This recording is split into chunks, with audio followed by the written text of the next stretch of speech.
Thierry Delettre, bonjour. Bonjour. Alors aujourd'hui, nous avons prévu de nous retrouver pour parler économie.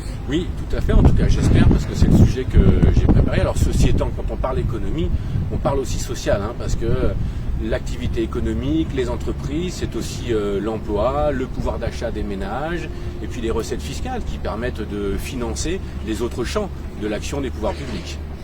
Pensez-vous que la crise économique va avoir de fortes répercussions sur le plan local? Oui, elle va avoir des répercussions tout particulièrement au niveau local en effet. Alors, pourquoi encore plus sur notre territoire? Bien d'abord parce que, comme vous le savez malheureusement tous, notre territoire est particulièrement fragile depuis longtemps sur le plan économique. Et puis aussi, et surtout, parce que en cette période, la communauté d'agglomération devrait être capable de mettre beaucoup d'argent sur la table, comme cela se fait dans d'autres communautés d'agglomération.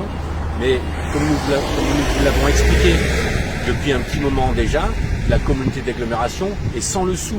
Les caisses sont vides. Elle ne va pas pouvoir aider les entreprises, avec toutes les conséquences sociales, graves conséquences sociales que cela va avoir. Alors, pour le moment, si on prend le cas des artisans par exemple, les carnets de commandes sont relativement chargés parce qu'ils terminent les chantiers qui ont été interrompus, parce qu'ils ont à réaliser des chantiers qui sont absolument nécessaires.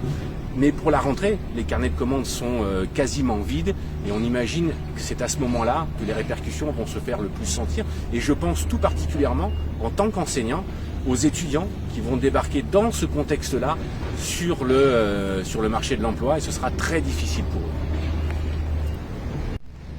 Lors de votre réunion publique du 13 février sur ce thème, vous nous disiez ne pas comprendre pourquoi tout le monde parlait des richesses de notre territoire alors que l'on constate sa paupérisation. Vous doutez de ces richesses? Ah non, pas du tout. Moi, je suis convaincu de ces richesses. Je suis persuadé qu'elles sont nombreuses. Et je m'étonne d'ailleurs que ceux qui sont sans cesse en train de réclamer plus d'aide, plus de soutien localement, sont les mêmes qui manifestement ne prennent pas véritablement en charge ces richesses pour en faire quelque chose. De quelles richesses parlez-vous alors? Alors, écoutez, on peut d'abord parler des richesses humaines. Je crois qu'on a sur notre territoire un très grand nombre d'entrepreneurs qui sont dynamiques et en même temps très soucieux de leurs responsabilités sociales et sociétales.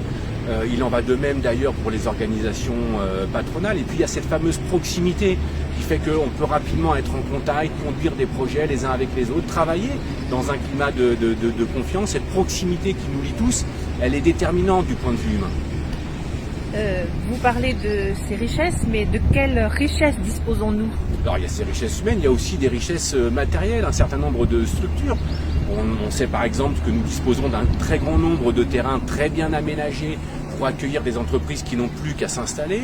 Nous disposons aussi de deux zones qu'on appelle des pépinières qui sont destinées à accueillir les premiers pas des entreprises. On a aussi des structures qui permettent de développer des projets, de les affiner sur le plan économique, sur le plan technique, sur le plan commercial et financier. Et puis on a également la quincaillerie numérique par exemple. Y a-t-il d'autres richesses?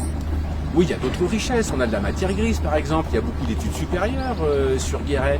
Et je parlais au mois de février, je crois, de ces étudiants, par exemple, du pôle domotique, qui tous les ans nous apportent des idées, des projets, qui malheureusement finissent tout de suite après dans les cartons. Et puis on a notre environnement, qui est quand même un atout. Le faible prix d'accès à la propriété, par exemple, qui peuvent être intéressants pour des porteurs de projets qui cherchent un endroit pour s'installer.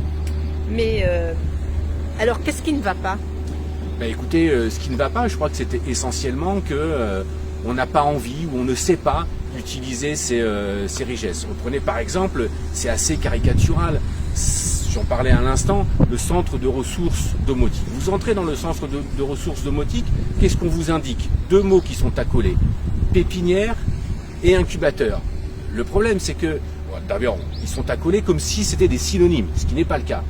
Et puis, ce qui est grave surtout, c'est que le centre de ressources domotique n'est ni une pépinière d'entreprise, ni un incubateur. Alors lorsque vous avez, en l'occurrence c'est la compétence de la com d'Aglo, lorsque vous avez une structure qui porte ce type d'outil et qui est incapable de comprendre quelle est la nature même de l'outil, Là, pour le coup, on comprend un petit peu mieux pourquoi on a de la peine à obtenir des résultats satisfaisants.